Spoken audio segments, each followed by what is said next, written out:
Bismillahirrahmanirrahim. Assalamualaikum warahmatullahi wabarakatuh. Sebelum memulai pengajiannya, saya mau mengingatkan tonton sampai habis agar tidak gagal paham atau salah mengartikan. Semoga video kali ini menambah wawasan kita dalam beragama dan bermanfaat buat dunia maupun akhirat. Amin. Oke, selamat menyaksikan kajiannya. Bukti bahwa semua yang digendaki Tuhan itu pasti baik. Bahwa akhirnya tetap ada syariat. Misalnya hasud yang haram. Drengki di apa? Haram. Itu saya.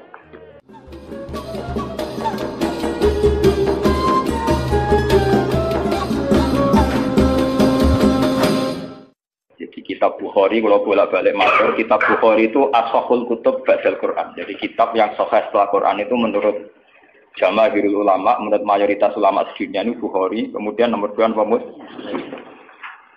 Itu dikarang dengan sanad yang otentik, yaitu kayak yang ini haddatsana Ali siapa sampai dari Imam Bukhari sampai Rasulullah dikarang secara otentik, ya, secara sanad, ya, secara mata rantai yang solid, ya, tidak al-qila wal qaul, tidak jari-jari. Ini kalau terang. Nabi zaman Sugeng di akhir hayatnya itu sering ngendikan tentang al-fitan, tentang tragedi utawi prahara. Itu banyak riwayat yang bahkan Nabi itu pernah ngendikan saya dan kejayaan Islam itu hanya berumur 36 tahun. Itu sampai menghitung periode 36 tahun. Juga banyak riwayat yang bahkan secara detail saya mencium turba di mana nanti cucuku terbunuh di situ. Apa kamu gelisah Muhammad? Iya. Kata Jibril, jika kamu mau saya tunjukkan di tanah mana nanti cucumu akan dibantai. Itu riwayat jauh sebelum Said Husain dibantai di Karbala. Termasuk riwayat-riwayat yang se-ekstrim ini. Jadi ini kan terus ngaji kalau wingi-wingi bahwa nanti pada akhirnya sing mlebu neraka iku rawung dolim tok, termasuk kita-kita sing saleh. Jadi wis sempat masuk swarga. Wong pontok haudun Nabi berarti mendekati napa? Swarga. Bahkan bagian riwayat haudun Nabi itu fil jannah. Makanya kalau wingi cerita, niki amun salah paham tuh. Orang Khawarij itu soleh-soleh wong. Justru karena kesalehannya itu melahirkan tragedi dalam Islam. Karena solehnya itu kemudian mengharamkan barang yang mubah, mewajibkan barang yang sebetulnya hanya sunnah. Penyakit yang soleh mesti begitu. Ada jajal awet kayak itikaf ning masjid seminggu, soleh seminggu. Enggak metu perpal perempuan, enggak menjagongan ning omah. Kok ora eling pengen? Padahal eling pangeran iso ning omah iso ning dalan. Cuma dekne selerane kan ilinge ning masjid. Wong itikaf seminggu kok gegere kak. Enggak. Enggak kowe seneng pengajian ya ngono. Wong kene ora seneng ngaji sing teko wong 5. Gelem dijak apik ta ora? Padahal ning omah ngurmat anake ya apik. Paham ya? Ning pasar dagang ngurmat anak putu ya apik. Cuma APM kan kiai dari pelepak-plepok ning masjid. Tapi gara-gara pelepak-plepok ning masjid seminggu gegere tengah. Terus menfonis orang lain. Wah ada. Jadi sebentuk kesalehan itu pasti melahirkan tragedi. Itu tadi, kamu iktikaf di masjid seminggu saja. Kamu akan janggal sama orang-orang yang berkeliaran di jalan-jalan. Hanya kamu anggap tidak sebaik kamu. Kapan ingat Tuhan kalau di jalan-jalan terus? Kamu nyai di satu daerah yang ngaji 10, 20. Nanti kamu kecewa. Orang sini gak seneng ngaji, gak seneng kebenaran, gak seneng kebaikan. Padahal orang yang di rumah mungkin ngerawat anaknya juga ibadah. Gitu kan? Rawat keluarganya juga ibadah. Hanya karena dia tidak ngaji sama kamu anggap tidak ibadah. Padahal di rumah juga ibadah sih. Nah ini orang Khawarij dengan background kayak itu paling mudah begitu. Sehingga orang-orang ini nanti ketika sudah sampai ke surga, kemudian ketemu Nabi, kata Nabi mau disampaikan ke Haudun Nabi. Dia mau sampai ke telaga Nabi. Tapi pas mau sampai ke telaga, terus Nabi diingatkan oleh Allah, Mas, mereka tidak layak masuk surga. Innahum qad ahdatsu ba'dak. Mereka bikin bid'ah setelah kamu. Tapi itu umatku ya Allah, saya kenal mereka, mereka kenal saya. Ya, tapi sukon itu harus dijauhkan dari surga. Dan ini kalau cerita, kenapa kesalehan melahirkan tragedi? Dalam semua sejarah dunia, selalu tragedi itu dimulai dari kesalehan. Ya. Semua tragedi dunia itu dimulai dari kesalehan. Paling enggak klaim kesalehan. Ya, paling enggak klaim apa? Kesalehan. Karena semua sebentuk kesalehan atas nama agama tentu langsung dikaitkan dengan Allah, bertautan dengan hukum Allah. Kalau sudah kamu yakini itu hukum Allah, tentu kamu dengan mudah akan menghukumi kafir siapa saja yang menentang. Karena kamu anggap melecehkan hukum Allah. Akhir dari itu tentu kamu akan tahlilud dam. Nak ngono wong iku halal darah. Ini rungokno tenan. Karena setiap pelanggaran atas nama agama tentu dianggap melanggar hukum Allah. Jika orang yang mengklaim demikian kan mudah mengkafirkan orang lain karena dianggap wani pangeran. Paham ya? Nah, kalau sudah menvonis orang lain berani Tuhan, tentu darahnya dihalalkan. Kayak kasus kaum Khawarij. Sebetulnya saat Ali Muawiyah itu melakukan konflik atau terjadi konflik, saling bunuh, saling perang, kelompoknya Ali Muawiyah saling serang, itu kan tragedi duniawi biasa. Dalam hidup pasti ada gejolak, ada demonstrasi, ya, ada perebutan kekuasaan. Sebetulnya itu kan fenomena sosial biasa. Misalnya kiai drengki-drengkinan, maksudnya kiai drengkinan bakul bakso kan gak mau. Bakul bakso drengki-drengkinan itu bakul. Orang malah bakul es rukun. Tidak bisa kamu logika panas musuhnya adem, bakul bakso jejer bakul es rukun. Mereka bar mangan bakso tuku. Tapi bakul es modal adem itu kah? Bukan. Mereka saingan, itu nunjukkan nak saingan tak jenis. Mulane kaya aku rada aman. Mergo sing nyaingi aku kudu alime sekali beraku aman. Paling wong saingi yo ku adir wis lho, Pak. Padha kelas-kelas ringan kan musuhe ge kelas. Ora nek nak ngalim tulisan kaliber. Dadi rapati di musuh. Maksudnya ngalime kaliber terus fasilitas biasa. Wong rapati nyucu, wong rapati hormati, wong ape drengki apa? Wong kula yo mak turu temangsang ning kos drengkeni apa? Mun kula elmoni ya, jadi wong rapati drengki mun kula elmoni. Dadi ngalime kaliber fasilitas biasa. Wah aman. Kok kayak ini? Aman, itu istihad. Jadi untuk menjaga keamanan. Ngalime ra kaliber yang dadi wong nyucup wong dobar, mesti wong mencep lah. Alim sepi, kok wong dobar wis gegere gak karuan. Niku termasuk strategi ngadepi napa prahara. Artinya sakit di ilmu nih, sebenarnya secara ijtihad itu bisa napa? Bisa ten. Lalu kulon biasa mama-mama teng kulon mereka ngumbal be anak kulon. Enggak, dia biasa ada mobil direm, kes mau ke bareng kulon. Kak lagi benefit. Kulon betul mobil, nah udah mau ada muter berang-berang. Nah itu memang gitu ya, karena kita trauma dengan sejarah. Ketika Khawarij meyakini Ali melahirkan sulmatan fiddin, melahirkan pencitraan agama. Salmatan fiddin, atau sulmatan fiddin itu pencitraan agama. Muawiyah juga dituduh demikian, salmatan fiddin.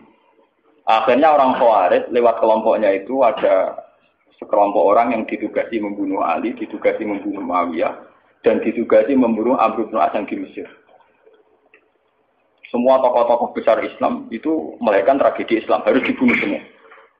Itu yang keputusan gitu tuh lewat kesalehan. Mereka orang-orang soleh, orang-orang khusyuk, senang iktikaf, senang zikir. Dia punya keputusan sing lahirno tragedi dalam Islam. Makanya kamu jangan kaget, kenapa di Irak itu banyak perang saudara, di Mesir, di Sudan, di Khartoum, di Darfur, di Somalia. Itu kalau sudah perang berani mati, karena mereka mengatasnamakan agama. Nah, kalau agama berarti merasa dia punya titah Allah, titah Tuhan. Sehingga kelompok lain, ya orang Sunni, Bantai, Syiah, Ahmad Sunni itu biasa. Makanya kita disyukur, kalau bolak-balik kita harus syukur sebagai bangsa Indonesia. Bangsa Indonesia di filosofi berdol guri, soalnya bergeremeng-geremeng ngelas neng guri, orang terus ini itu syukur jadi wong Jawa. Cari rasa cocok, wis mau grudal. Misalnya rasa-rasaran kiai beda partai yang mau grudal, bagus sekali. Karena ada sampai pembunuhan. Paling banter sing dikisi pelatihan ngirim tarmihim. Ayo tak pikir ramahan gini, tak pikir kode ramahan tindak, tak pikir. Ya paling misalnya mati dikisi yang ngelusi titik. Orang anti mati. Paham? Semenjak itu tragedi itu tidak dimulai dibunuh non-Muslim, tapi dibunuh orang Islam. Semenjak peristiwa Ali Muawiyah. Dulu Umar itu matinya masih keren. Umar itu dibunuh oleh seorang Yahudi, Abu Lulu, seorang Majusi, Abu Lulu al-Majusi. Era Utsman banyak riwayat mengatakan yang membunuh itu banyak yang tidak Islam. Tapi era Ali, Muawiyah sampai Said Husain itu yang membunuh orang Islam semua. Bahkan sulahahum, orang-orang yang kategorinya soleh. Wong soleh macam payah. Kayak Madin gue kenal aku ngukumi wong murtad itu biasa. Karena daftar kemurtatan dalam kitab-kitab salaf itu terlalu banyak. Sama kalau ngaji Sulam Taufik, Sulam Safina itu betapa mudah orang-orang masuk kategori nomor. Mungkin teng pondok kula rata rego ajaran. Wah, ada sing kiai tanglet kula, Gus kok mboten nglebokno ajaran ing pondok jenengan. Lagi bantah aku apa takok? Nak bantah, bantah-bantah, nak takok tak jawab. Ini umum kula perhitung dong, itu memang resiko. Resiko ada takfir. Bukan kitabnya yang salah. Kita kalau tidak punya khazanah bahannya itu resiko. Jadi kalau baca kitab gitu itu harus punya khazanah yang lain yang apa? Banyak. Sehingga tidak mudah mentakfirkan orang atau memurtadkan. Semenjak Ali Muawiyah tragedi, karena kelompok-kelompok soleh itu menvonis Ali itu murtad atau Muawiyah itu murtad, kemudian diteruskan. Kalau gitu halal darahnya, akhirnya dibunuh. Ali ya dibunuh, Muawiyah ya seringkali mengalami percobaan dibunuh. Ya kalau kan nanti cerita tengah sini, jadi Ali hasil dibunuh. Yang Muawiyah sebetulnya subuh itu juga dibunuh, tapi pas itu Muawiyah meriang, yang imami itu wakilnya, sehingga yang dibunuh wakilnya. Mulane kalau boleh cerita, ning tinggon nek wong kesolen mesti pintu-pintu. Wong kuwaris sih pintu-pintu. Wong ngongkon killer, ngongkon pembunuh bayaran kok tarife ngene to. Lah Muawiyah ku sapa? Pokoke sing imami subuh. Ora disifati ciri-ciri spesifik mboten, pokoke sing imami subuh. Lah Muawiyah subuh pria. Wong imam ya di materi. Wong apa jenenge? Apa itu istilahnya tugas-tugas yang super bahaya kok tarifnya pokoknya sing subuh. Wah, emroh. Wara ini sing piye kotak ta piye ta mutune sing piye. Kemudian polisi diseketase. Ora tarifnya pokoknya sing imami. Imami ya meriah. Nasibe apik. Jadi ora pembunuh profesional. Walhasil semenjak itu tragedi dimulai dari takfir. Setelah itu ada era Muawiyah punya anak Yazid. Yazid ada isu dia senang nyabu, senang ngeflek. Dia orang yang nakal saat jadi pemimpin. Orang Islam sholat tersinggung. Wong kok dipimpin wong dolim. Cara orang Islam ekstrem wong kok dipimpin wong ra sholat, wong ra bener kok mimpin wong bener. Akhirnya Madinah bergejolak. Madinah bergejolak ini kemudian banyak yang mervokasi Said Husain supaya ngambil alih kepemimpinan sinten. Sampai nak cerita di tragedi ke saya. Walhasil Said Husain akhirnya lewat bantuan orang-orang Kufah. Orang Kufah itu saat ini dari wilayah Irak. Ya. Jadi kayak Kufah, Asfahan, terus Nahrawan itu ikut wilayah Irak dulu. Ketika Irak pecah dengan Iran, ikut wilayah apa? Iran. Dulu yang situ semua itu namanya orang dulu kalau bilang itu Kufah sama Basrah. Gitu, okay. Makanya kalau di kitab-kitab Nahwu semua kitab salaf kalau bahasakan kawasan itu kalau ada kawasan Kufah ya apa? Basrah. Sekarang di bahasa internasional lebih dikenal Irak semua. Tapi kalau dulu orang bilang itu Kufah, Basrah, Nahrawan, Asbahan, Khurasan. Itu kan di kawasan itu. Dan sampean. Orang-orang Kufah datang ke Madinah. Ya Husain, karena yang dituduh zalim, kita-kita yang nanti di Kufah siap membeat jenengan jadi khalifah. Siap dukung jenengan jadi apa? Khalifah. Ini ku mengkudeta kepemimpinan ya. Said Husain sebagai orang senior, beliau konsultasi sama Said Ibnu Abbas. Ibnu Abbas itu pernah paman, karena Ibnu Abbas itu misananya Nabi. Ya, Ibnu Abbas itu kan misananya sinten? Nabi. Beliau itu sugeng nanti era Said Husain ya. Ibnu Abbas sugeng nanti era Said Husain. Ketika Said Husain konsultasi sama Ibnu Abbas, dihentikan ini. Yabna ammi al-Kufah la tafi. Sopo sing ape dukung kowe? Tiang Kufah ya ammi. Wong Kufah ora tau jujur. Wong Kufah iku bulet gak welet. Al-Kufah la tafi. Wong Kufah nak janji atau nepat. Dulu kayak kawasan Kufah ini sampai kalau cerita sejarah, bin sampean roh. Kan tiap daerah kan terkenalan dewe-dewe. Ono daerah yang terkenal Bedol Guri, ono daerah terkenal Badoan. Ibu tenan ora tiap daerah kan terkenalan dewe-dewe. Yang repot terkenal Bedol Guri, ono terkenal kayak Madura Bado. Ana terkenal daerah, daerah kono medhit kabeh. Nak kawin nang Sunda, wah wani wong lanang, kan tiap daerah dia keterkenalan sendiri-sendiri. Paham ya? Karena perilaku budaya orang mesti ada ciri. Nah, itu di era itu, Kufa itu punya ciri khas al-Kufa latafi. Wong Kufa mesti ora ju, tenang. Walhasil akhirnya saya Husain minta maklum ya, minta supaya dimaklumi. Ya Ami, saya ini sudah bertekad untuk menuruti permintaan orang-orang Kufa. Jadi meskipun paman saya melarang, saya tetap berangkat. Kata Ibn Abbas, ya sudah, kalau itu jadi keputusan kamu. Mulanya Said Husain terkenal Said sing brengkel. Mulanya kena dititeni. Said sing turunan Husain, ini rata-rata brengkel-brengkel. Ini kados orang Iran, itu rata-rata Saidnya Husain. Kados Abdul Qadir, kados Said Muhammad itu Al-Hasan. Makanya kalau Said Muhammad itu Al-Hasan, rata-rata karena Said Hasan dulu itu yang punya keputusan amul istima. Jadi tidak mau perang. Sehingga era Said Hasan yang dikatakan amul istima. Tahun bersatunya umat. Era Husain betul. Walhasil wala-wala cerita Said Husain kersok dibawa orang Kufa menuju Irak. Pas sampai Karbala. Itu Said Husain bilang gini sama pengawal-pengawalnya, ini sampai mana? Ini Karbala ya Husain. Saya Husain, hadihi karobun wa balaun. Ini karobun, kesusahan wa balaun dan tragedi ujian. Delalah pasukan yang dikirim Yazid bunuh Sayyid Husain ya pasti mudik. Dan itu yang diperingati orang Syiah di 10 Muharram, yang disebut tragedi Karbala. Makanya bendera-bendera Syiah itu tulisannya ya Husain, karena orang Syiah meringati hari meninggalnya Husain itu jadi hari suci betul. Dari besarnya orang Syiah itu hari tragedi Kabupaten Sinten Husain, yaitu di Karbala. Nah kemudian versi cerita itu bulat. Kalau versi Sunni, karena sini model Kiai Indonesia, model versi Husnudzon, itu jari ini pengawalnya Muawiyah itu tidak disuruh bunuh, disuruh konsultasi saja. Cuma mereka overacting bunuh. Sehingga dalam keyakinan Sunni bahwa Yazid itu tidak dosa-dosa amat karena tidak nyuruh nopo. Tapi nak cara Syiah, nyatane mata ini kok dikelah-kelah, mata ini ya mata. Wah semenjak itu lahirlah kelompok Syiah besar-besaran. Siapa yang berbau Yazid, berbau Umayyah harus dibunuh. Kemudian dendam ini dijilmakan menjadi kelompok besar di dunia. Ini itu Syiah. Ngantos sama. Sebenarnya Syiah itu nak muji-muji kaya-kaya agama itu dimulai Husain. Yes. Wes ngono Husain belalah bin Ali.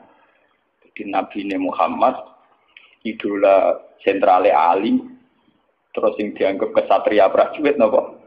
Husain. Sehingga agama versi Syiah itu ya 3 itu. Muhammad, Husain, Ali. Karena referensi agama Syiah itu hanya ini. Ali zaman sugenge Nabi ya terkenal pahlawan perang, terkenal kesatria perang. Husain ya kesatria perang. Sehingga orang Syiah tidak punya rujukan kecuali sejarah kesatriaan. Ngadepi Musa wani mati. Kata Iran saat ini Ahmad Benedek ngoten itu orang Iran perasaannya begitu. Ngadepi Musa mati, wani mati. Beda perasaannya ahli sunnah karena ahli sunnah ngidolakno sahabat sing kuno-kuno ya idola. Sing ora jelas ya napa? Idola. Wah, akhirnya sahabat macam-macam. Dalam madu ngidolakno sahabat topo sing nak ana perang mirip. Terus Mustafa ngidolakno topo sing ora jelas penting itikaf. Itu kelebihannya Sunni karena ngakui semua sahabat jika perilakunya variasinya banyak. Lho tenan iku mboten kuyon niku. Karena variasi idolanya napa? Banyak. Jika orang Sunni bentuke beda-beda. Mungkin tidak kebetulan. Mungkin tidak kebetulan semua ini. Oh pengamat itu ngamati sholat umeno paling pusing. Bukan harus yang standar. Sholat Muhammadiyah, PKS, Salafim di standar. Caranya umeno pusing. Dia ini terkenal alim. Loh akbar. Orang yang watwah. Allah akbar. Allah.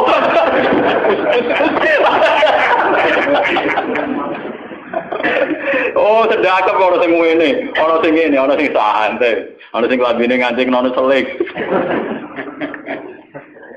Karena orang Sunni terlalu banyak tokoh idola, karena keyakinan Sunni semua sahabat itu layak diikuti. Iku mbok barokah mbok laknat kowe keyakinane wong Sunni iku termasuk sahabat layak napa? Sahabat macam-macam, akhirnya wong Sunni macam-macam. Itu beda dengan Syiah. Sentral sejarahnya di Husain. Husain sebagai martel perang atau kesatria perang. Ali terkenal Al-Qarrar, orang yang reputasinya juga tentang napa? Jika dalam terminologi Syiah itu tidak ada istilah bihikmati wal mau'izatil hasanah, sing sabar ngadepi musuh sing santun ora mahal tuh utang Jawa niku mboten mahal. Paham ya? Sampeyan ngerti kenapa sih acara berpikir demi nek Sunni mboten. Mau kiai iku dhisik ning daerah Abangan. Mujite dikai sletong ora malas. Malah ndonga. Wah cerita seputar rawani tok. Seputar sabar, seputar kawan. Jarang kok kiai Sunni wani jotosan. Dari sejarah dengan sabar. Sehingga dalam tradisi Sunni itu tidak ada revolusi. Sampai sekarang. Beda dengan di Syiah. Libanon pengikut Syiah, Syria ya Syiah. Iran juga Syiah. Meskipun Syiah sendiri punya variasi, kayak Syiah Imamiyah, Syiah Ismailiyah, Zaidiyah, dan sebagainya. Tapi trennya sama, tetap menjadikan Said Husain sebagai sentral. Emang langsung TV kan nonton benderane Syiah tulisannya apa? Ya apa? Ya Husain. Nah sama idola kan buatan Husain. Idola Hasan. Said Hasan itu rasa seneng perang. Tapi semua ya kok. Jadi ya Pak Kiai Jawa perang barang. Gerwapan titik, napa poli? Ya, jadi sejarah berulang. Ya apa-apa. Jadi perang repot. Mau ya mirip perang. Itu cerita. Bon akhirnya setelah era Yazid, kemudian ada dinasti-dinasti. Kemudian era Yazid karena bin Muawiyah disebut dinasti Umayyah. Orang-orang penggemar Husain karena Husain itu mendiriati Rasul melahirkan dinasti. Jadi disebut dinasti Fatimiyah. Sebenarnya dinasti Fatimiyah itu bukan dinasti turunan Husain, bukan. Karena saking cintanya ke Husain mengatasnamakan dinasti apa? Fatimiyah. Ada perang. Hasil wala-wali zaman nanti dinasti Fatimiyah itu puasa. Ketika puasa sempat bikin Al-Azhar. Jadi Al-Azhar dulu itu barokahnya dinasti Fatimiyah. Al-Azhar itu dari kata Fatimah Zahra. Af'al tafdilnya Zahra itu Al-Azhar. Kayak Hasna. Kalau mu'anat kan Hasna. Kalau bahasa Arab untuk af'al tafdil Al-Ahsan. Jadi kalau Zahra berarti menjadi Azhar. Itu karena bahasa saja. Kayak Hasna mu'anat. Kalau Ahsan untuk af'al tafdilnya. Jadi kalau Zahra jadi apa? Azhar. Dari kata Fatimah Zahra. Ya sudah begitu. Artinya semenjak tragedi Ali Muawiyah itu kemudian orang Islam itu sudah perang terus sama Islam terus. Ya, dinasti Umayyah digusur, Abbasiyah, Fatimiyah terus begitu. Sampai terakhir di Seljuk kayak zaman era Bauddin Leng, Timur Leng dan sebagainya. Kemudian agak bersatu saat terjadi perang salib, yaitu disatukan oleh kepentingan melawan Pangeran Philip dari Prancis dulu saat menyerang Baitul Maqdis. Itu ada perang salib satu yang dipimpin Salahuddin itu mendingan karena ada musuh. Nanti kadang musuh itu dibutuhkan oleh dari Sayyidina Imam Syafi'i ngendikan musuh yang berpikir lebih apik di bang konco. Kok konco pun arah musuh tukaran musuh dhewe, kancane dhewe. Mana sajane partai-partai Islam kudu dhewe musuh bersama. Malah juga partai-partai dhewe Islam kah? Islam kah. Jadi mesti kalau di Indonesia dijajah Belanda ya sepakat. Pokoknya sementing Londo diusir. Beda agama, beda partai musuh Belanda. Jadi rana Belanda, rana Jepang ya usir-usir. Itu sejarah. Mulai dulu trennya sejarah begitu. Nah, semenjak itu sudah disebut fitnah. Kalau sudah fitnah itu la tusibanal ladzina dzalamu minkum. Yang kena tidak yang salah saja, yang soleh juga kena. Kalau fitnah itu sudah kena, sudah jatuh, pasti yang kena semua. Yang soleh juga ikut. Akhirnya orang-orang soleh itu banyak yang minggat. Makanya banyak sejarawan yang mengatakan Islam di Aceh masuk Aceh itu ya abad 7. Jadi abad persis sahabat. Nabi itu kan sekitar tahun 610. Ya. Kalau Masehinya sekitar 610. Gitu dong, wong saat niki itu 1430 Hijriah. Berarti terpautnya dengan Masehi kan kita 600 tahun. Ya, 600 tahun. Karena Masehi sekarang kan 2000, anggap saja 2000. Mas Hijriah kan 1400 so. Ya kisarannya ya terpaut sekitar 600 napa? 600. Kenapa disejarahkan di Aceh itu era sahabat? Karena ketika konflik Muawiyah itu benar-benar ekstrim, itu banyak sahabat yang netral yang milih minggat. Gak melok-melok, dia pergi. Sebenarnya saat pergi itu menuju Cina, karena dulu kota populer itu Cina. Ya banyak yang sampai ke Cina. Makanya kayak Cina di King di apa itu banyak kepulauan Cina sing Islamnya sudah mayoritas. Bahkan hampir semua elemen di Cina itu sudah banyak yang Islam. Termasuk pasukan. Makanya abad keberapa itu ada Cenggu, ada apa itu kamu tidak usah kaget karena era sahabat saja sudah ada Islam di terutama di Nopo niku yang Nopo ini kepulauan King Nopo kabupaten atau apa kebenaran atau apa provinsi itu yang di sana itu. Sehingga apa Islam sudah merasuk di sana lama, termasuk banyak saja pasukan-pasukan Cina yang Islam. Makanya kayak cerita Cenggu Islam, terus Masjid Sampokong di Semarang itu diyakini Cenggu Dzurriyyah Rasul itu memang masuk akal. Dulu ketika tragedi itu memang banyak Dzurriyyah Rasul yang pergi ke Cina. Nah itu ada nggak sampai Cina, bekas Tatar, beberapa Arab, pokoknya sholat malam akhirnya tergambar doa. Sehingga Islam di Aceh tua betul. Orang sepakat pasti Islam pertama di Indonesia itu dia.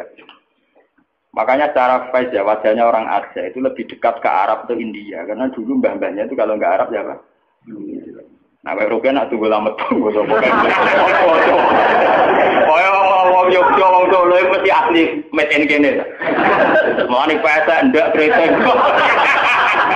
Wong aja bangir-bangir. Nah ini mirip napa India karena kalau ndak dari Gujarat dari Arab. Mbah-mbahane kita, Pak, mbah-mbahane wong napa?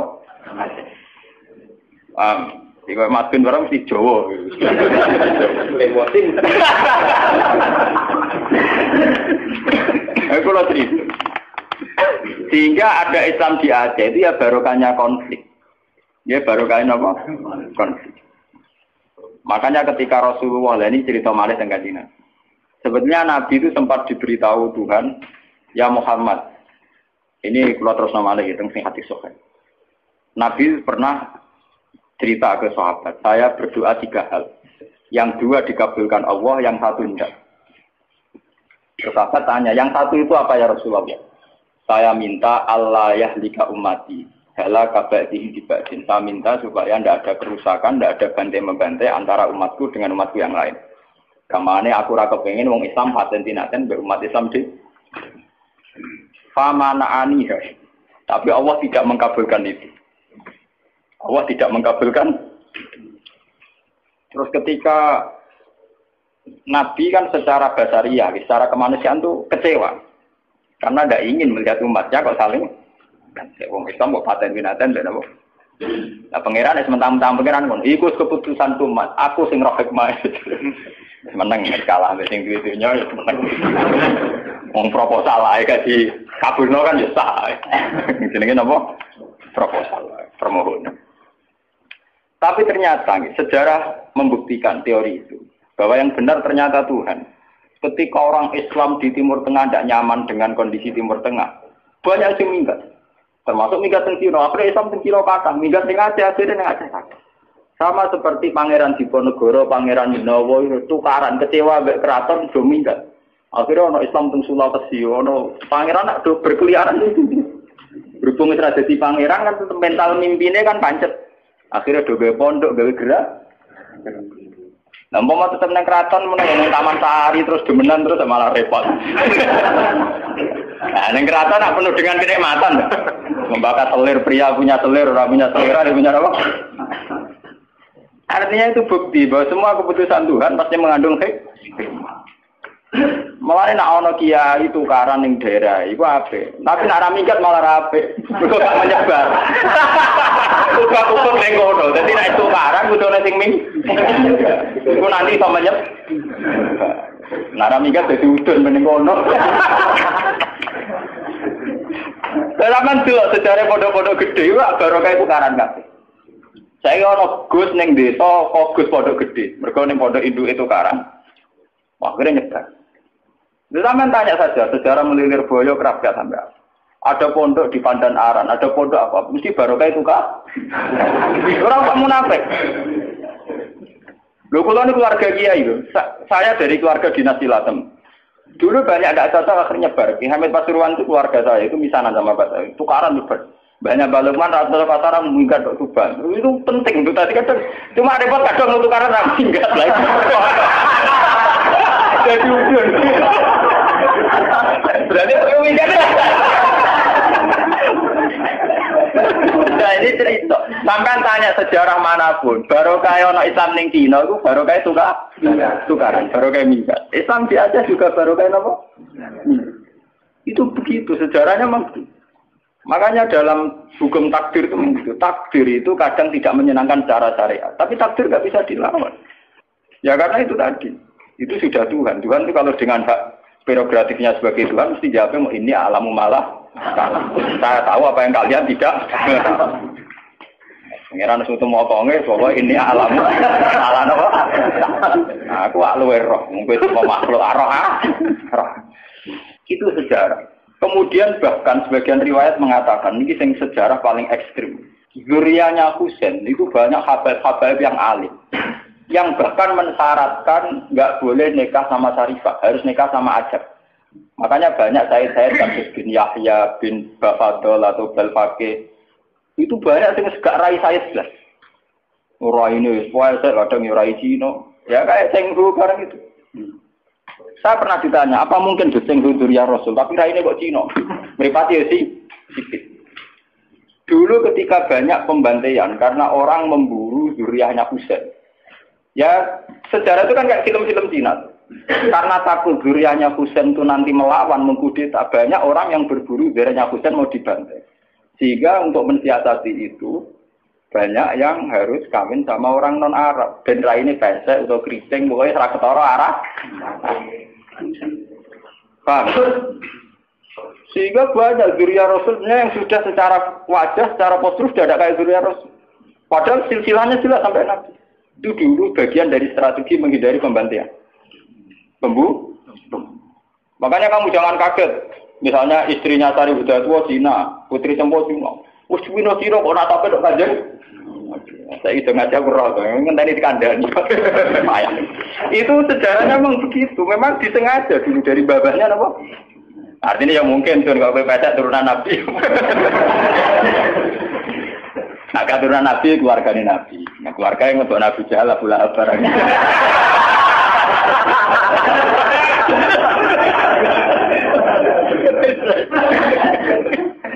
Aku lalu ada di kiai sering dibantah baik kiai. Kalau akan darani ngaku coba gak sunat kiai coba. Coba sunat Nabi kok. Jadi Gus Bak gak sunat karpet ya. Kon tak aku. Maksudnya jiran sih. Gak cara kowe Abu Jahal juban. Juban Abu Lahab juban. Ya iki juban ora Nabi tok Abu Jahal Abu Lahab napa? Lah sampean delok ning film-film Arab kok ngoten. Bajingane juban. Sisi bajing napa? Oh manene pakaiane. Lah nak salat itu kate Nabi mergo Abu Jahal gak salat. Sunah Nabi yo salat iku. Mergo Abu Jahal gak tau napa? Juban Abu Jahal napa? Agak deh. Karena dulu versi film, versi tenar apa podo. Lama anak gue misalnya Islam lugur, orang Islam dijahat orang Juban, kiai dijahat. Orang akhir orang Juban, akhir lama. Aku agak kena dulu film, orang Juban di kono. Gimana Juban di kono kok? Sebagai. Jadi tangan-tangan jiran iki bener Gus, tapi ngoten niku cara salah paham, seneng ngamuk kok salah paham ya. Nah, kalau cerita itu tragedi-tragedi itu namanya fitnah. Tapi jangan kira kalau fitnah itu kemudian buruk, enggak. Makanya ketika Allah Ta'ala wa nabluukum bisyarri wal khairi fitnah. Semua itu hanya uji.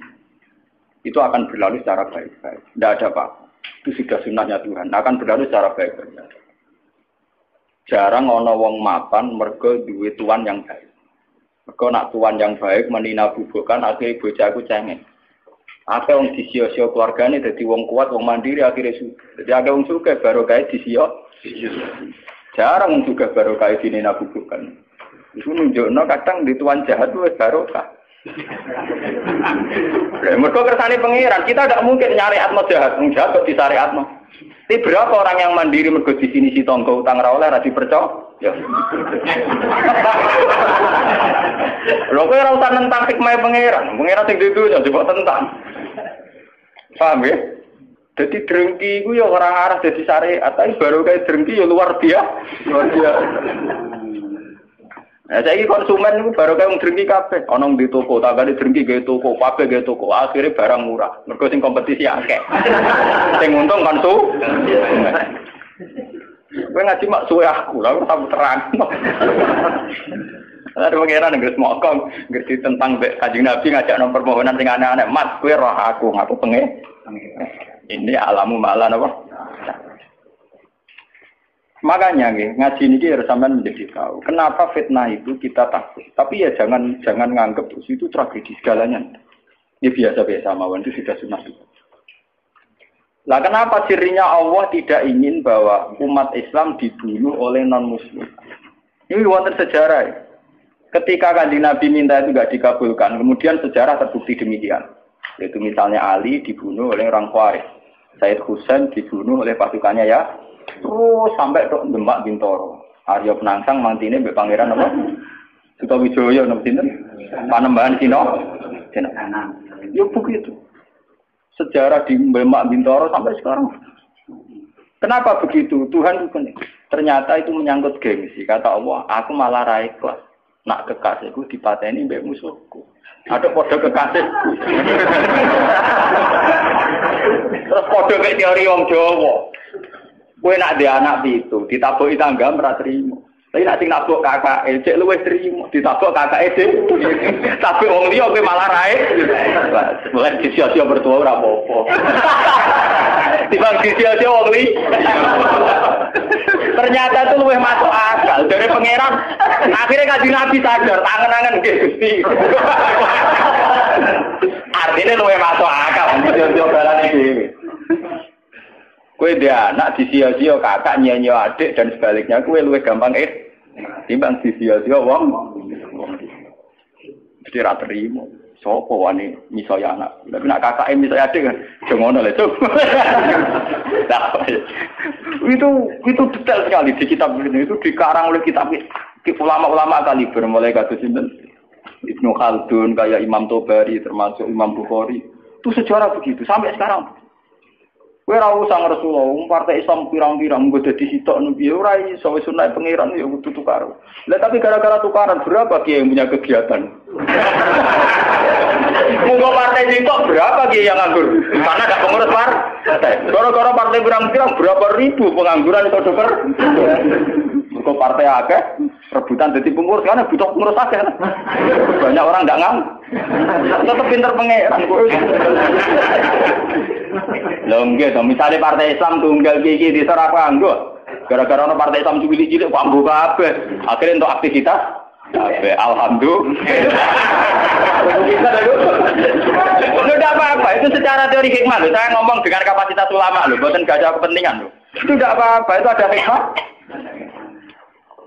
Ini ngantul, orang ngantul, pokoknya keyakinan gue ngonton, nyatanya bukti ini ngonton. Apa mungkiri bukti? Mungkiri kersane sinten? Pengen. Tidak bisa. Jadi hasud itu akan haram terus secara syariat, tapi banyak baru kayak orang hasud. Coba sekarang obat-obat yang mengandung borak atau formalin itu tidak ada yang orang soleh bongkar, mesti rival bisnisnya atau lawan bisnis. Gak ngarang untuk Masjid Mustafa iso bongkar sindikat narkoba. Sing iso bongkar yang lawan sindikat narkoba. Iya betul. Apa iso bongkar ora? Iya betul. Pangeran mbok warai mana tua kok aneh-aneh ben nabi jawab ini alamu apa. Takoki malaikat tak wong paling parah pangeran. Jawab pangeran ini alamu ala apa? Aku ora apa, ora aku aja. Itu bukti bahwa semua yang digedaki Tuhan itu pasti baik. Bahwa akhirnya tetap ada syariat. Misalnya hasud yang haram. Dengki di apa? Haram. Itu syariat. Ya begitu ya, ada apa-apa. Haram bukan tetap haram. Mana kalau di guyonan, Gus, kalau nanti kita ke itu ya. Kados makan kewan-kewan sing bahaya kok ada haram kena apa? Saling mangan ulo ada haram dari Imam Syafi'i. Tapi ya, aku itu mau apa nanti haram.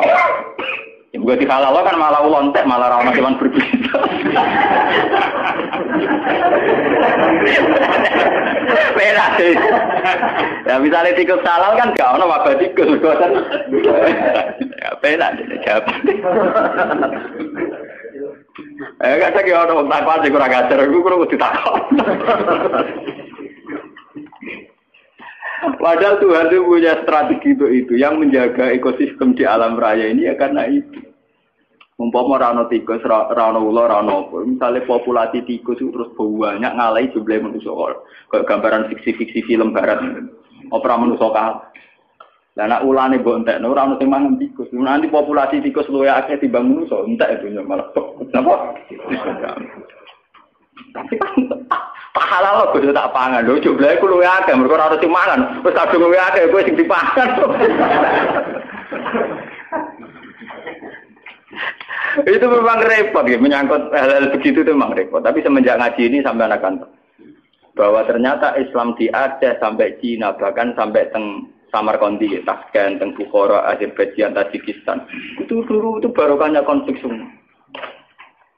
Bahkan ada Islam di pedalaman-pedalaman semenjak Islam di Demak Bintoro Mapan, kemudian mulai pangeran-pangeran konflik. Kemudian menyebar. Ada yang moh nenggone keraton jadi resi, ana sing dadi ulama, ana sing dadi pangeran di kampung-kampung. Makanya kayak Diponegoro sejarahnya dia bikin gerakan. Kemudian perilaku hidupnya dintakna nggo nulis takrib. Makanya terus yang dikenang beliau punya tulisan tangan apa? Takrib. Nah, muga dekne nyaman ning keraton nak malah ning Taman Sari. Jadi ana hikmah minggat terus jadi ulama.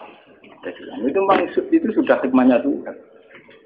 Bagi kalau terpakan, nah ini sing niku guyon ini sing bakat sing ekstrim. Kembali lagi. Lah kenapa orang-orang khawarij, orang-orang soleh itu kemudian secara kriteria masuk surga harusnya masuk surga karena mereka sholat, mereka soleh, mereka ibadah.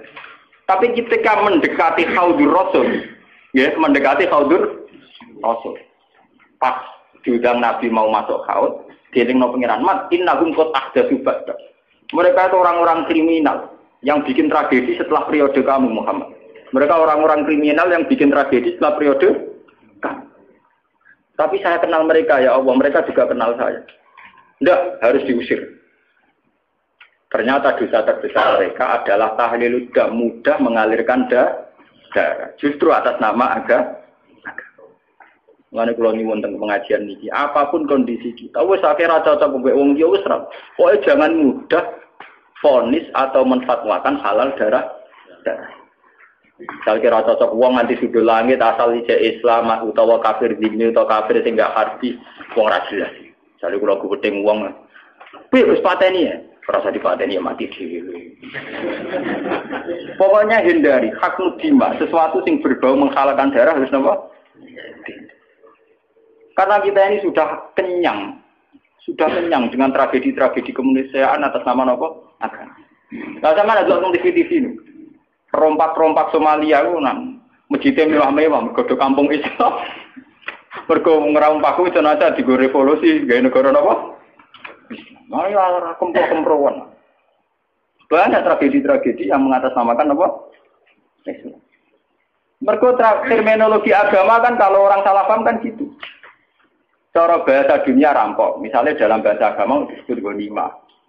Engkau cara terminologi dunia mengatakan itu bojone wong, cara agama kadang diarani amat. Artinya apa? Agama bisa menjelma menjadi anarkis di tangan orang-orang tidak tanggung jawab. Paham ya? Karena ada kesamaan istilah. Enggak tuh, sekali diarani ghanimah, makanya wong liya oleh dijaluk to Mas. Paham ya? Sehingga mereka ya makanya banyak cerita-cerita ekstremis Islam yang kemudian berversi polisi pernah garong di toko emas ini, pernah ini itu. Karena mereka sekali meyakini satu keyakinan, yang kemudian itu goni. Ngeri. Misalnya pemerkosaan terus dianggap amat repot. Ada kerusuhan Mei itu sampai kerusuhan. Itu kan repot. Makanya ini, kalau setuju, model Islam sing familiar, Islam sing sederhana. Kalau nanti mati, bukan senang Islam sing aneh-aneh, sing ekstrim. Anu kula salat sunat yo rapati, pokoke kula seneng Islam sing umum, pokoke Islam minimalis, kula nganti mati seneng Kalau nak ada bojo kula, aku ora seneng kok. Misalnya bus warga perkara kakean salat sunat ora seneng. Selain kesel ya repot. Aku ben mlebu swarga iku mergo pangeran niku bah Islame kok sederhana iku apik kok jaga stabilitas. Kok jaga apa? Kok repot. Warudin rahmat Allah Jembar mlebu swarga kok syaratnya kok repot. Nek kadung rahmat Jembar mlebu swarga sing syaratnya mini.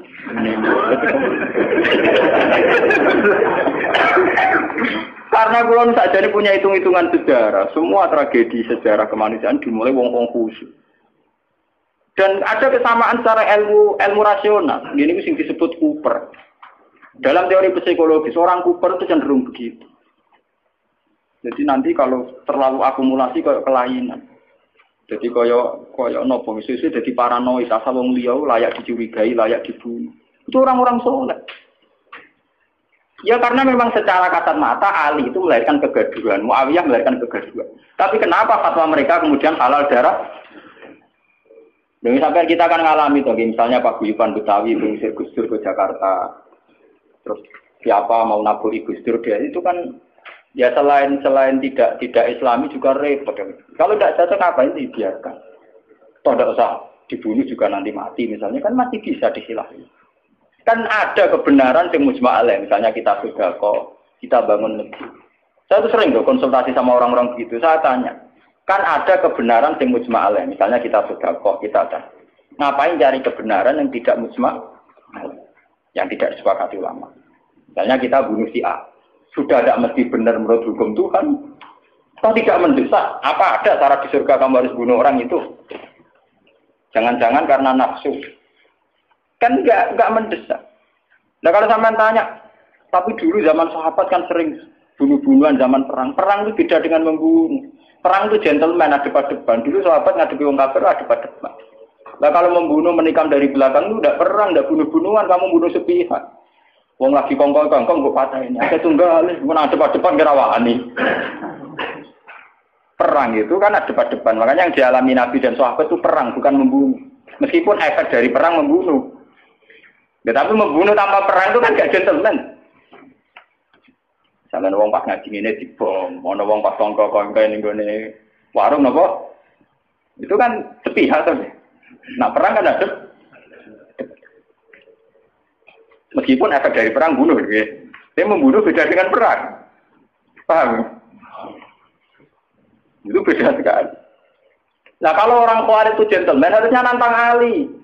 Ali kamu itu salah, coba perang tanding sama saya. Itu fair. Enggak ngenteni sholat subuh. Bahkan riwayat baca pas sholat dikira rawani ngenteni pas sujud. Bukan nemen oleh nyolong tuh. Gitu kita riwayat pas nopo. Itu kan betapa ada gentleman-nya, enggak kesatria. Kalau ala yubi mata ini musuhnya pas loro, pas perang loro tiba ditabak nasi. Engkau naik semari perang tanding bener. Saking kesatriannya kan. Gitu cerita-cerita lah. Dalam cerita kesatria kalau perang yang satu pedangnya sudah jatuh, nggak diteruskan bunuh kan? Karena tidak kesatria punya pedang melawan yang tidak punya. Gitu. Ini harus jadi sejarah. Nah, orang-orang yang melahirkan bid'ah terutama yang sampai tahlil Islam ini yang dimaksud Nabi innahum qad ahdatsu ba'da. Mas wong ngono iku ora perlu mlebu swarga, mergo bikin bid'ah sing parah. Ini ku melahirkan apa? Tragedi kemanusiaan. Niki kalau mau teng sarai teng Fathul Bari, jadi bid'ah di sini bukan sekedar bid'ah kados tahlilan ning kuburan, itu bid'ah ringan. Umpama masalah tenan ya orang nganti mlebu neraka. Bid'ah ringan. Niku kelas ringan. Ini yang di cara-cara bid'ah ini itu bid'ah yang sampai tahlilut. Dunger, ya itu kayak yang dilakukan Khawarij. Makanya nggih kula wingi ditamoni kiai-kiai, kata kiai Rembang sing sowan kula tanya. Gus, Islam di Indonesia cara jenengan piye? Aku jawab, wah Islam Indonesia yang terbaik ya, di dunia yang terbaik. Meskipun ya tidak jelas tapi ya terbaik. Artinya ra jelas itu katokan cekak nganggo pakaian minim nggo ruko ning masjid tidak ame. Lah cara wong Timur Tengah janggal, pakaiane ra Islam kok orang masjid. Engko ning masjid lagi 3 rukuwe bar kok dicoplok meneh katokan cekak lah sing calanang kiai ini tak ustaze ora keberatan ben ngono. Anggap ae semandang.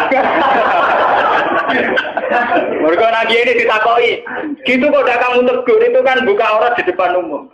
Tapi kan sholat, dia apik so.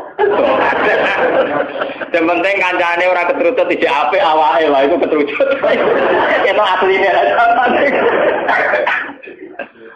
Tapi di Indonesia itu baiknya Islam yang saya katakan terbaik. Kita ini tidak punya tradisi kalau tidak cocok dulu. Itu tradisi terbaik Islam gitu. Saya rasa cocok PKB kayak partai D, rasa cocok P3 kayak partai D, rasa cocok pondok induk kayak pondok, rasa cocok jamaah toriko apa ya gawe jamaah. Jadi variannya itu ringan kan. Dan itu melahirkan berkah, akhirnya ono tes berkeliaran di pakanan dan sebagainya itu tidak apa-apa. Gue kalau ngomong jujur itu bagus. Kalau di Timur Tengah tidak ada. Yang namanya kelompok Kurdi ngelawan Saddam ya bunuh. Saddam merespon Kurdi juga.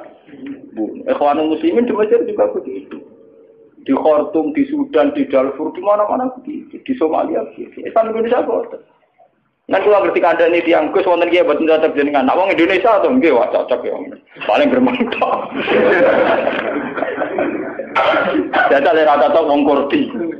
Nggih to nggih utawa Hamas. Itu ngeri. Yasir Arafat itu punya menulis buku. Yang semangat bunuh saya itu bukan sekedar musuh-musuh dari Israel, tapi dari kelompok Islam garis keras itu ya semangat sekali ingin bunuh. Nah, itu tulisannya Yasir Arafat. Ya kita memang nggak antian, tapi tidak bisa jadikan model. Kita respect sama perjuangannya Hamas, Ikhwanul Muslimin dalam banyak hal mungkin kita cocok. Tapi itu tetap kita punya budaya sendiri. Ya kita punya budaya apa? Ini budaya yang gremeng ini. Daripada ada diusir gremeng rapopo, teman-teman gak mati. Tidak apa-apa. Kalau mau catat sarah-sarah semua bentuk hak nudima, semua bentuk pencegahan terhadap aliran darah, mengalirnya darah itu harus dibela. Dan itu syariat Islam tertinggi. Buktinya Rasulullah ketika ditawari kafir Quraisy untuk damai, dikenang sebagai sulhul Hudaybiyah. Berarti Nabi kalau perang sudah mentok, tidak ada perdamaian, tidak ada perjanjian. Selama masih mungkin tuh Nabi tidak senang. Makanya ketika kafir Quraisy minta satu perjanjian ya dituruti sama Nabi sulhul Hudaybiyah. Dulu ketika di Madinah ada piagam Madinah juga dituruti. Jadi perang itu sudah mentok. Islam berusaha semaksimal mungkin supaya perang itu tidak ada, pertumpahan darah tidak ada. Jika dalam fikih ada disebut kafir zimmi, kafir mu'ahad, kafir musta'man. Itu orang-orang kafir yang nggak boleh diperangi karena statusnya tidak harbi. Fikih itu hanya membolehkan perang sama kafir yang memusuhi Islam. Makanya ya waktu ruhum ya kalau mereka merangi waktu juga memang itu akhirnya. Makanya waqatilul ladina yuqatilunakum perangi mereka yang merangi kamu. Tidak ada di Quran qatilul kufar, tidak ada perangi alladzina yuqatiluna. Maksud banyak jelas perangi mereka yang merangi kamu. Nah, tapi kemudian Islam didangkalkan perangi orang kafir itu tidak ada. Ya. Yang ada perangi mereka yang merangi kamu. Dan usirlah mereka yang mengusir kamu. Wa akhrijuhum min haitsu akhrajuhum. Itu jelas sekali aturan lainnya apa? Sehingga disebut perang karena berhadapan-hadapan, bukan bunuh nilai. Itu beda sekali kan bunuh. Musuhnya pas turu dipateni, pas sujud kok sing sinali. Jadi adik kan orang Khawarij itu tidak cocok Ali terus ya Ali tak tidak cocok kamu ayo perang tanding apik, gentle. Kayak Ali rata cocok Amr bin As tidak perang tanding. Amr bin As itu panglima terbaiknya Muawiyah, rata cocok Ali tidak perang tanding. Mergo Amr bin As ngerti Ali senengane perang. Tapi Ali kan di pengapesan disebut karoma wa wajah itu jari ini mergo ora tau roh aurat. Kamane ora tau roh aurate wong liya. Bareng Amr bin As mek kalah terus udah mlayu Ali.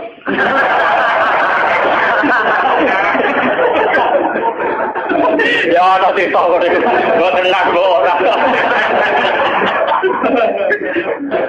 Tapi dari kocok kula kurang ajar, berarti enggak terus. Lah ini kok mlayu mergo roh Abu Bakar sudah tahu roh. Berarti tetap tahu roh.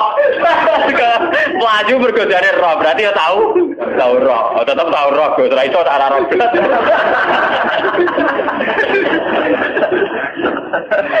Maaf ya udah kurang ajar. Enggak sampean biar tahu kenapa. Ini kan biar sampean tahu kenapa orang-orang soleh yang sudah dekat sama Khawdur Rasul ini kan sudah dekat. Sudah sampai ke Khaudur, tapi sama Nabi mau ditarik. Ayo ikut masuk. Terus sama Allah dicegah, jangan boleh ikut. Karena mereka melahirkan tragedi setelah kamu, Mat. Yaitu tragedi itu dimulai setelah kabudutnya Sayyidina Ali, Amr bin As. Ya, diteruskan kabudutnya Sayyid Husain. Ya, habis itu terus sampai periode Timur Leng. Timur Leng malah lucu meneh. Pidato tenggene sakniki teng Konstantinopel ya, daerah kawasan Turki, kawasan dene uga negara Islam, mantan budak. Mulane ora ana pemimpin sejati kecuali sangka keluarga budak tong biasa. Ora ana pemimpin sejati ning perang kok keluarga priyayi. Mergo mulai dhisik wong priyayi rapati wani mati, kena riwe kicrat-kicrat. Anak mantan wong cilik kena peso ya biasa ditabuhi wong ya napa? Ya, penting nak jadi tokoh. Mergo nekate gak karu. Dia filosofinya jelas. Ketika ditanya ingin nyerang Mesir, nyerang Medina, nyerang mana-mana. Sebagaimana hanya ada satu Tuhan, juga harus ada hanya satu raja. Islam kan. Untung dia sungkan ambek Ibnu Khaldun. Jadi dia itu satu-satunya raja yang kepengen negara Islam sedunia. Rojo Dewa dikirimi surat, agar gak melak afiliasi ning kerajaane, dia diserang. Periode Timur Leng. Ya semua kerajaan dulu memang begitu, kayak Majapahit, anggar ono kerajaan kecil disurati, melok utawa diserang. Nah melok ya terima jadi kadipaten. Nah ra gelem melok di. Ya Timur Leng ya begitu. Nah, dia yang sungkan hanya sama Ibnu Khaldun. Jadi Ibnu Khaldun itu menangi tragedi-tragedi perang. Dia konsultan. Itu begitu di mana-mana begitu. Kerajaan Islam begitu. Nah tragedi perang ini dianggap awaluman sana itu Yazid. Karena yang membunuh sinten? Sayyid sinten? Husain. Namun balik yang cerita Syiah. Karena Syiah itu kecewa dengan selain Husain Ali, maka dalam khazanah Syiah, dalam idola Syiah, itu hanya ada cerita-cerita tentang kesatriaannya Sayyid Husain. Makanya di otak orang Syiah kalau ngadepi Amerika ya perang. Ngadepi mana perang? Karena mereka tidak punya khazanah referensi sahabat sing lunak kuno, sahabat sing apian, ora duwe dhewe kok cara mereka kuwat ora kanggo. Ora apa? Paham ya? Terus kaum-kaum Khawarij ini karena mereka soleh, ini sudah dekat ke surga. Ya, sama Allah diingatkan, mat mereka tidak layak bersandingan dengan kamu. Innahum qad ahdatsu napa? Nah, lewat ngaji ini sampai kuro kayak ahdatsu itu bukan sekedar bid'ah kayak tahlil, kayak klaimnya Wahabi itu. Kalau Wahabi itu berlebihan. Mosok wong ziarah kubur dihukumi syirik, wong tahlil dihukumi apa? Nak cara kula, itu ngukumi syirik itu yang ekstrim lah. Dosa besar yang ekstrim kayak bunuh. Saya berani bersumpah, saya itu kalau selain bunuh itu kula masih, kalau bunuh itu memang ngeri itu. Satu orang punya keluarga. Mulai cilik di rumah gede-gede bupati ini. Mulai di Nabi Sufu Bebi aku pinter. Nabi Sufyan itu Nabi Sufyan jenenge Hindun. Itu nak kurang ajar pol. Kita ngunyah-ngunyah jantungnya saya sinten. Ini pas ketemu Nabi pas satu Mekah nih. Mas, aku ben Islam damai. Aku mau perang ya. Gue saya impas mat.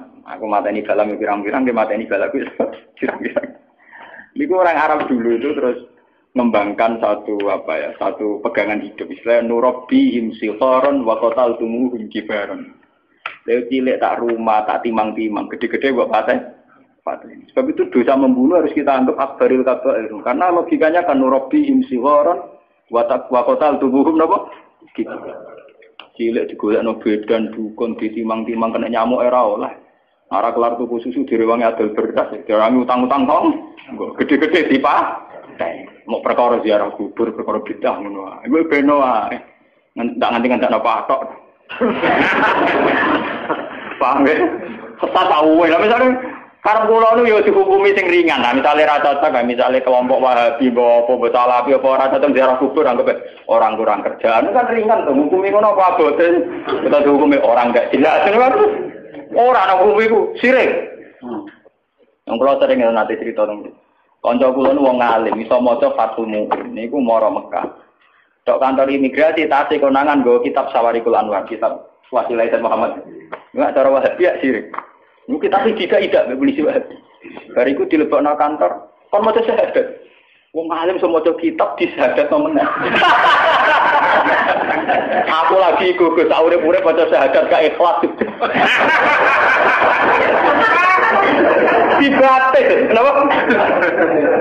Islam mulai buai maca kitab cuwangis dibaptis kan maca apa? Mergo dianggap sih.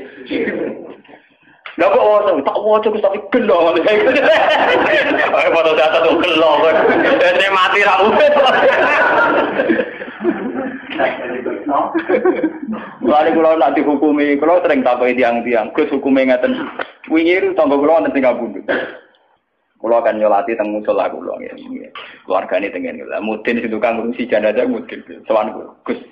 Kula mudine tuwa, sering tak Gus. Senengane ngenterong mati gak gelem mati.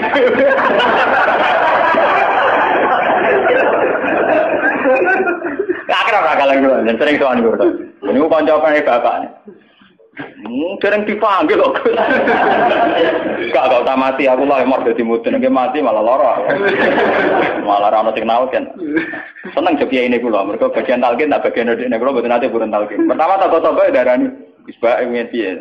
Jadi tak kandani. Waktu kabur aku, mudin mari nganggur. Tapi kalau kan sekuen, keluarganya kondo. Enggak jatah sanggup gak nemudin. Ini tanggal tenggu, Gus. Wonten tonggo, niku nak sholat niku madhengetan. Sak desa namung setunggal. Mbok aliran kepercayaan bono. Niku cara jenengan sepudi, jek nak mati sakniki pun tuwa. Niku disolati napa mboten. Oh nek jenengan takoki salat ra salat iku jeringan, penting aja takok wis sirik ta ora. Ning arep wong akeh lho, Jom. Nggih kata ngomong sing semangat darani sirik nggih kan. Oh aku paling ra semangat darani hukum sirik ambek ra. Karena salat kira salat itu ringan. Saya ngukumi rasa solati, maksudnya kira rasa solat kon anak ya bentuk. Karena keekstriman itu memang ya nyun sewu. Saya itu tidak sependapat dengan Wahabi itu. Wahabi itu paling gampang pakai terminologi ini sirik, ini sirik itu. Boleh bilang aja kayak ahli sunnah. Ahli sunnah itu kan ringan kalau ngukumi orang. Gendul, fase itu kenapa? Gendul. Jadi arah cacat baik uang, misalnya uang tukang zina hukumnya be fase gendul. Dan kayak itu gampang. Wong tukang dino, wah WTS lonte ya. Pokoknya dia mau ngukumi sirik, akhirnya di istilah wadah. Malah ada sunnah stop ke istilah wadah. Mergo dari bahasa sirik, dari bahasa apa? Ono PSK, oh lonte. Jadi hukumnya apa? Ya lonte ora ono hukumnya, hukumnya apa? Wong tukang maling penjara. Bajingan. Wong najilah betul. Sama tapi boten. Pokoknya dosa sirik, apa dosa apa? Sirik. Padahal lagi dihukumi sirik, itu keputusannya Tuhan ekstrim. Mergo inna wa la yaghfiru ayyushraka apa? Taruhane sirik itu dosane ra kena disebut. Lah nek dihukumi liyane sirik kan mlebu wa yaghfiru maduna. Lumayan. Lari jawab ngoten. Nak sampean takokane urusan salat cara salat, iku tak jawab gampang. Nek keyakinane sampean ra gelem nyolati ora usah salat. Buatan Gus kula anut jenengan, nah jenengan dimenyolati kalau nyolati nak boten. Nah kan ringan, nah ringan cocok kok. Pokoke aku dadi kiai sing fatwane sing bagian ringan. Aku tenu nak teng daerah-daerah saya kadang misalnya sisa-sisa aliran Darmagando, aliran Kejawen, macam-macam atau sekuat atau sehingga setelah ada Islam pun ya masih banyak. Dulu itu kayak agama Shinto di Jepang, terus di Iran sendiri ada Asdajirda, ada agama Ahroman Yazdan itu dulu kan menjadikan matahari itu tolok ukur. Karena matahari itu adalah dianggap sinar dunia. Makanya sejarah Ibrahim melawan kemusyrikan yang kaumnya, falamaro asamtan apa? Bazikotan, melawan penuhanan matahari. Nah dalam teori kayak di Jepang, di mana-mana itu kan matahari dianggap sentral. Sehingga dulu itu ukuran sholat itu yang ngadep matahari atau tidak. Ini sejarah. Paham ya? Karena matahari dianggap sentral. Dianggap kayak semi Tuhan, sentral ya. Sebab itu ngendikane Nabi ojo sampai sholat ketika matahari baru terbit. Juga jangan sholat ketika matahari mau terbit. Saking susahnya Nabi melawan tradisi mendewakan matahari. Nah, sampai Nabi ngendikan fa inna huma qarnas syaitan. Fa inna hatatlu qarnas syaitan. Karena sudah mendarah mendaging dulu orang ketika periode sebelum Masehi sampai setelah Masehi menganggap matahari itu sumber sinar, sumber segalanya, sumber kehidupan. Sehingga dulu orang itu kalau orang Arab niku malah kan orang Arab ku nak ngitung kanggo srengenge. Iku ketok nak wong Arab yo nyejelia tenan, yen ate sirik tenan. Orang Arab tuh kalau darani timur itu kan masyrik. Nak darani kulon Mas. Terus nak darani napa mriki Budi? Kidul. Kidul iku napa Janubi. Napa? Janubi. Sing kiwa napa? Simas. Iku nunjukno nak kemungkinan apa dalam otak orang Arab itu bayangannya wong madhep ngetan. Sehingga ukuran itu begitu, masyrik, maghrib, terus ini apa? Mereka umpama bayangannya wong Arab itu madhep ngalor to ngidul, jadinya tidak begitu. Kok balene iki. Umpama wong Arab bayangannya madhep ngalor ngeten maksud kula. Itu kan berarti sini itu kena masyrik, sini kena maghrib. Tapi wong Arab kan carane ngukur kan begini. Jika sana punya nama masyrik, sana punya nama maghrib. Terus ini itu tidak punya nama. Namanya ini Janubi sama apa? Intinya orang Arab kan bayangannya wong nama sebulan madhep ngetan itu. Paham ya belum maksudnya? Artinya mereka menghadap matahari kan? Lah menghadap dalam sebelum ada agama tentu dengan arti nyembah atau mendewa. Paham ya? Paham ya? Itu sejarah. Jadi nganti bahasa Arab ketok dimulai kok bayangan wong madhep ngetan. Ya madhep pinter. Mulane Islam antipati ana salat kok. Wae medune srengenge utawa wae diurupe. Utawa wae srengenge ning tengah. Lho nabi sing dilawan ku ukuran srengenge kan. Kau oleh salat pas srengenge metu. Surup ya ora oleh. Pas ning tengah-tengah. Ya. Mana kalau seneng kalau kepada ulama kok aku sing rapati sholat itu. Aku semangat duha malah sing api itu aja mbak setan. Mun kula hitung, aku nek kadang-kadang kanca-kanca padha kiye ini tak hitung. Secara syariat napa? Tak hitung. Dasar cocok. Niku nunjukno betapa yang namanya matahari itu dianggap sentral. Jika sisa-sisa aliran-aliran kepercayaan sing dewakan matahari itu banyak. Ya, ini bersamaan roh sejarah. Sebab itu Nabi juga melawan dengan cara itu. Zaman Nabi Ibrahim ngoten falamma asam sabazi wa tangqala hadza rabbi hadza akbar. Ketika era Nabi Muhammad ngaramno salat fil awqat al makruhah, batasannya matahari semua. Alasannya Nabi napa? Fa innahuma tatlu'u qarnat. Iku bareng ngambek selerane setan. Cara iki iku ana manane iku pas setan ngetokno sumune, ngetokno kedikjayaan. Jadi setan memprovokasi manusia, delok oleh pentingnya matahari. Delok oleh betapa matahari menjadi sentral kehidupan. Delok oleh matahari sebagai yang segalanya. Nah, karena matahari itu diposisikan demikian oleh wasa itu setan, orang terus menghadap matahari. Pas menghadap karena belum ada agama tentu dengan arti menyembah atau mendewa. Nah, Islam itu jangan sampai mirip-mirip kayak. Lah carane ra mirip blas. Ojo go salat, ada go ngopi tan ndongak-ndongak empuk pokoke. Paham ya? Jadi ana gunane santri-santri gereja rokokan. Ben caramu haram Allah. Wong haram liyane ya pirang. Cara baca kula ngoten. Gus kula tetep rokok. Lah jare mu'i rokok haram, malah Gus sing haram ra rokok tok bodoni ya haram ndok wis haram. Wis biasa Gus nglakoni haram. Wah, malah parah. Sing haram ra iku tok. Pak, ya kena aliran-aliran sesat iki, Pak. Paham ya, jadi waktu ngaji ini sampean ngerti. Jadi saya mohon ya. Kalau ngaji bertaruh tenan di depan Tuhan, kalau istikharah, kalau pikir, kalau bikin paket ini, kalau istikharah, kalau pikir. Memang bid'ah itu tinggal satu saja lah, kita harus jauh, yaitu gampang tahlilut. Terus tak sampai stand gremeng ya lah. Nara cocok di gremeng itu ngerasani ngajak bolo-bolo, itu ringan-ringan. Kali rasa cocok mertua mantu, rasupah, ngurat jelas, itu kan ringan tuh. Misalnya mbak kiai partai ini itu, maksudnya piye kok milih partai? Maksudnya raja, saya raja lah orang ngelakoni kan jelas. Kanggo sing ngelakoni ya jelas hitung-hitungan itu.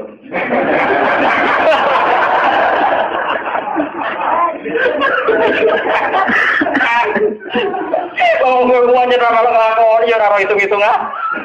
Kanggo sing ngelakoni ya jelas. Nanti kalau kita tahu ikut sudah nak buat derek nyalek-nyalek tahu apa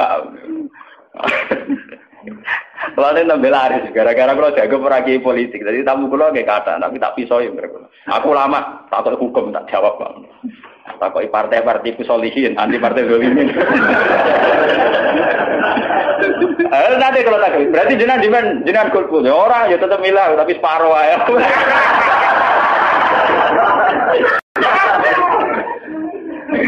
Napa?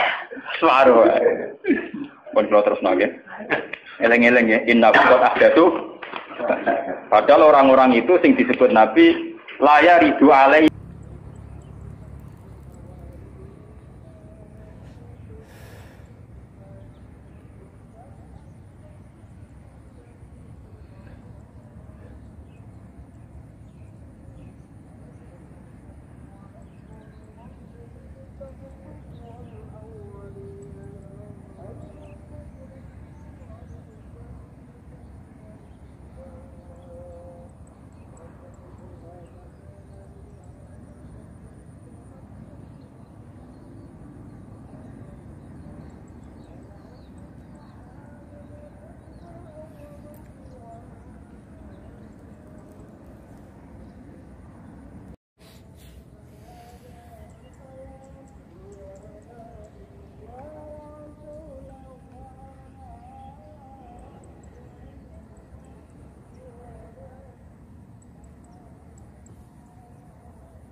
Alhamdulillah, itu dia kajian dari Gus Baha.